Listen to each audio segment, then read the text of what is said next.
This lecture is continuation of section 7.2। तो first part में हम लोगों ने देखा है कि जो हमारे पास सर्कुलर कन्वोल्यूशन का फार्मूला होता है वो होता है x3m is equal to summation n is equal to 0 to n minus 1 x1 n into x2 m minus 1 n naught. और ये बेसिकली m जो है वो टाइम है। नॉर्मली हम लोग n से रिप्रेजेंट करते हैं, लेकिन क्योंकि वेरिएबल्स बहुत ज़्यादा आते हैं तो हम लोगों ने इसको m से रिप्रेजेंट कर दिया। तो बेसिकली ये भी टाइम है। यहाँ पे सैम्पल्स हैं तो इसकी जो रेंज होगी वो 0 से लेके n माइनस 1 तक होगी। x1 आपके पास एक सिग्नल था, उसके अंदर टोटल n सैम्पल्स थे। x2 भी आपके पास एक सिग्नल था, उसके अंदर टोटल n सैम्पल्स थे। जब आप दोनों को कन्वॉल्व करेंगे तो जो रिजल्ट आएगा उसके अंदर भी आपके पास टोटल n सैम्पल्स ही आएंगे। ओके, ये फार्मूला है सर्कुलर कन्वोल्यूशन का। तो अब इस वीडियो में हम लोग इसकी एक एग्जांपल सॉल्व करेंगे और देखेंगे कि ये कैसे हम लोग कैलकुलेट कर सकते हैं। तो जो हम लोग एग्जांपल सॉल्व करेंगे वो बेसिकली एग्जांपल है 7.2.1।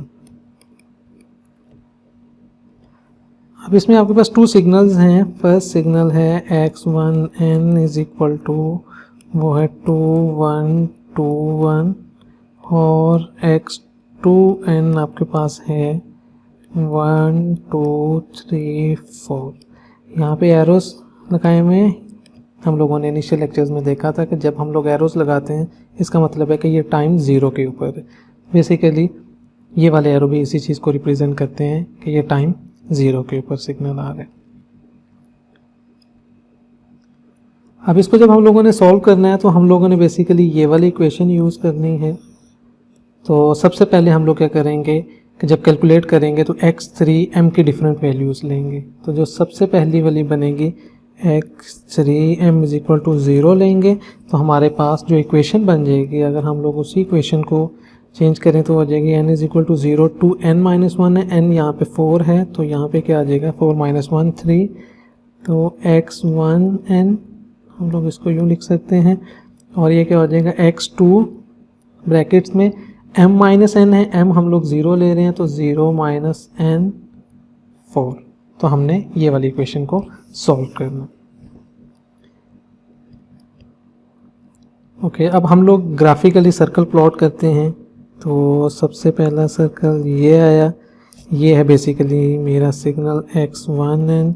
ये वाला पॉइंट क्या होगा x1 0, ये वाला क्या होगा x1 1 x1 2 x1 3। एक्चुअली मुझे स्क्वायर ब्रैकेट्स यूज़ करने चाहिए थे लेकिन मैं कर्ली ब्रैकेट्स यूज़ कर रहा हूँ, वो इंटरचेंज ही हैं। हम लोग फ़िलहाल उस नोटेशन में नहीं जा रहे। ओके, ये आ गया। तो अब हमारे पास अगर वैल्यूज़ देखें तो x1 जो 0 है वो किसके इक्वल है, सिग्नल से हम लोग देखें तो वो है 2 के इक्वल। x1 1 किसके इक्वल है 1 के इक्वल। x1 2 किसके इक्वल है 2 के इक्वल और x1 3 जो है वो भी 1 के इक्वल है। ओके, ये आ गया। अब हम लोग x2n को करते हैं।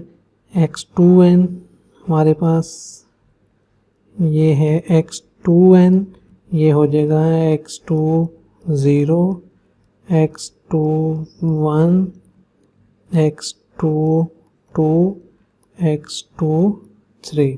तो अगर हम लोग वैल्यूज़ देखें तो वैल्यूज़ क्या बनेंगी, x2 0 जो है वो किसके इक्वल है 1 के इक्वल, x2 1 जो है वो 2 के इक्वल, ये 3 के इक्वल और ये 4 के इक्वल। ओके, नोटेशन ये होती है कि आप एंटी क्लॉकवाइज जो है वो वैल्यूज़ को पुट करते हैं। ओके, अब हमने ये वाली इक्वेशन सॉल्व करनी है। तो इस इक्वेशन के लिए अगर देखा जाए तो हमें क्या चीज़ चाहिए x2 माइनस n 4, तो माइनस n चाहिए। तो हम लोग इस x ऑफ 2n से x2 माइनस n लेंगे। तो बेसिकली क्या करना है, नेगेटिव एक्सिस पे जाना है। तो नेगेटिव एक्सिस पे सर्कल जाने का मतलब है कि जी अगर आपने एंट्रीज पहले एंटी क्लॉकवाइज की हैं तो अब उन एंट्रीज को क्लॉकवाइज करते हैं। तो जब हम लोग अब यहाँ से देखेंगे कि हमारे पास x टू माइनस एन जो है वो एंटी क्लॉकवाइज आ जाएगा। एंटी क्लॉकवाइज का मतलब ये है कि जी सबसे पहली एंट्री है x10, अब x20 पहले हम लोग यहाँ पे ऊपर इंसर्ट करते हैं, अब वहाँ पे नहीं आएगी क्योंकि ये नेगेटिव है तो यहाँ पे आ जाएगी, x11 यहाँ पे आ जाएगी, ओके। और यहाँ पे क्या आ जाएगी, x12 और यहाँ पे क्या आ जाएगी, x13। तो अगर हम लोग वैल्यूज़ इंसर्ट करें तो अब हमारे पास क्या हो जाएगी, ये वाली वैल्यू क्या हो जाएगी 1, ये वाली क्या हो जाएगी 2, ये वाली क्या हो जाएगी 3 और ये वाली वैल्यू क्या हो जाएगी 4 हो जाएगी, ओके।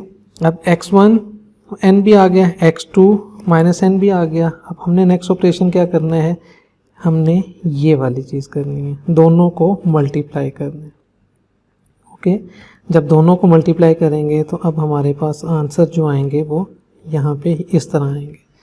यहाँ पे आंसर क्या आएगा, अगर हम लोग ये देखें कि ये दोनों मल्टीप्लाई होंगे तो 2 क्रॉस 1, यहाँ पे आंसर क्या आ जाएगा 2 आ जाएगा, ओके। अब इन दोनों को मल्टीप्लाई करें तो 2 क्रॉस 1 आंसर क्या आ जाता है 2 आ जाता है, ओके। इसी तरह इनको मल्टीप्लाई करें तो आंसर क्या आ जाएगा 6 आ जाएगा। इसी तरह इस 4 को हम लोग ऊपर वाली वैल्यू के साथ मल्टीप्लाई करेंगे तो वो क्या है 1, तो आंसर क्या आ जाएगा 4 आ जाएगा, ओके। तो ये जो इंटरनली एक्चुअली ये वाला जो सर्कल बना है, ये सर्कल बेसिकली आपका क्या बन गया है, x1n into x2 minus n double brackets 4, ये वाली चीज़ बन गई, ओके। अब जब आप मल्टीप्लिकेशन कर लिए, अब आपने समेशन करनी है ये, तो समेशन का मतलब है कि बेसिकली आप इन 4 वैल्यूज़ को सम कर दें तो क्या आ जाएगा 2 + 4 + 6 + 2, ओके। ये आंसर क्या आ जाता है 14 आ जाता है, ओके। तो ये बेसिकली 14 आ गया। ये किसके इक्वल है, आपके पास x30, ओके, वैल्यू आ जाएगी 14 के इक्वल आ जाएगी। ये एग्जैक्टली वही किया हुआ है। ये आपके पास x1 है, ये आपके पास x2 आ गया है, ये x2 माइनस एन है। यहाँ पे जब हम लोग एंट्रीज करते हैं तो एंटी क्लॉकवाइज होती हैं, x2 माइनस एन करेंगे तो आप एंट्रीज जो है वो बेसिकली क्लॉकवाइज कर देंगे। फिर आप कॉरेस्पॉन्डिंग एंट्रीज़ को मल्टीप्लाई करेंगे, जैसे ये आपने 2 को 2 से मल्टीप्लाई कर दिया, इस 1 को इस 4 के साथ किया, इस 2 को 3 के साथ किया और इस 1 को इस 2 के साथ किया, तो आपके पास x1 into x2 minus n आ गया, ओके। ये हो गया।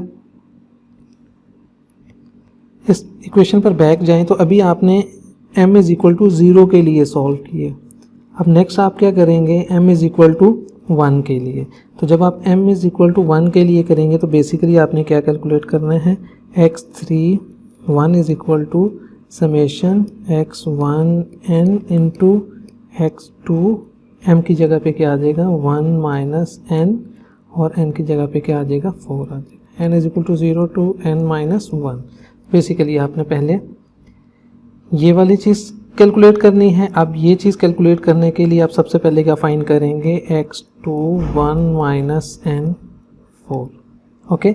अब ये चीज़ कैलकुलेट करने के लिए सबसे पहले आप x2 माइनस n कैलकुलेट करेंगे। ये हम लोगों ने देख लिया हुआ है कि एंटी क्लॉक की बजाय क्लॉकवाइज एंट्री कर दें, और बाद में इसके अंदर हमने क्या कर लेना है, x21 माइनस n, उसको हम लोग 1 से क्या कर देंगे, शिफ्ट कर देंगे, ओके। तो अब हम लोग देखते हैं कि क्या आंसर आएगा, ओके। अब हम देखें तो ये हमारे पास x2 माइनस एन आया था, तो अब हमने इससे क्या करना है, x21 माइनस एन करना है। तो उसके लिए बेसिकली क्या किए, तो वो क्या किया है कि क्योंकि 1 का शिफ्ट करना है, तो अब ये देखें कि जो ये वाली वैल्यू है, ये 1 का शिफ्ट करेंगे तो इसको वैल्यू को आपने यहाँ पे भेज देना। तो देखें ये वाली वैल्यू यहाँ पे आ गई, ओके। फिर इसका मतलब है ये वाली वैल्यू कहाँ पे चली जाएगी, ये, तो ये देखें ये वाली वैल्यू यहाँ पे आ गई, ओके। तो बेसिकली आपने सारी वैल्यूज़ को 1 एंटी क्लॉकवाइज क्या कर दिए, रोटेट कर दिए। तो 1 एंटी क्लॉकवाइज रोटेट किया तो आपके पास क्या आ गया, x21 माइनस एन आ गया। अब इस x21 माइनस एन को आपके पास ये जो x1 आ रहा है उसके साथ उसी तरह मल्टीप्लाई करें तो आपके पास ये वाली चीज़ आ जाएगी, ओके।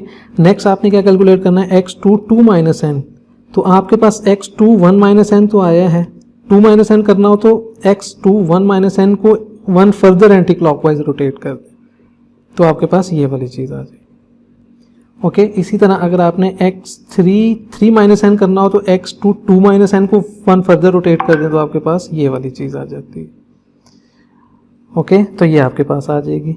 फिर इसी तरह ये चीज़ आ जाती है। तो ये आपने क्या कर लिया, सारी वैल्यूज़ x3 0, x3 1, x3 2 और x3 3 सारी वैल्यूज़ आपने कैलकुलेट कर ली हैं। बेसिकली यही आपने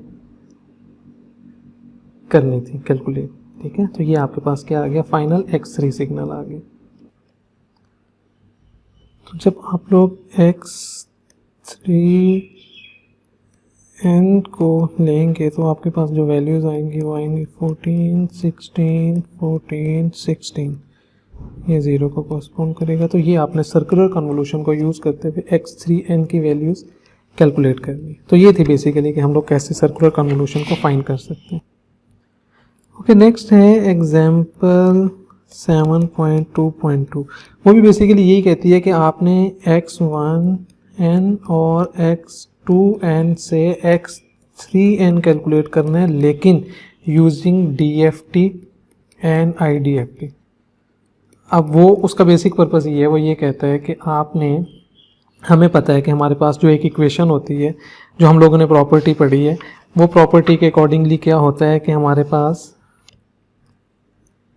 x1n circular convolution with x2n कर रहे हैं तो वो किसके इक्वल होती है, x1k इंटू x2k। ये बेसिकली एक DFT की प्रॉपर्टी है। ये है circular convolution of x1 with x2, इसको ऐसे रिप्रेजेंट किया जाता है। ओके, ये इसके इक्वल होती है। तो वो कहता है कि जी आप x3 कैलकुलेट करें। अब x3 बेसिकली इसके इक्वल है। तो अब इस एग्जांपल में हम लोग क्या करेंगे कि रादर देन हम लोग ग्राफिकली ये वाली चीज़ कैलकुलेट करें जो हम लोगों ने प्रीवियस एग्जांपल में किया, हम इस प्रॉपर्टी को यूज़ करते हैं। तो सबसे पहला स्टेप आपने क्या करना है कि आपने x1n से x1k फाइंड करना है, इसी तरह x2n से x2k फाइंड करना है, फिर आपने x1k को x2k के साथ मल्टीप्लाई करके आपने x3k आ जाएगा, और उसके बाद आपने इसका इन्वर्स DFT लेना, IDFT लेंगे तो आपके पास क्या आ जाएगा, x3n आ जाएगा। इसका जो आंसर आएगा वो एग्जाम्पल 7.2.1 के इक्वल आएगा। ओके, तो बेसिकली आप दोनों तरीक़ों से सॉल्व कर सकते हैं। यहाँ पे आपने IDFT और IDFT की प्रॉपर्टी जो कि ये वाली है ये यूज़ की है। ओके, तो आप अपने तौर पे सॉल्व कर लीजिएगा। अगर कोई इश्यू हो तो हम लोग क्वेश्चन आंसर सेशन में इसको डिटेल से डिस्कस कर लेंगे।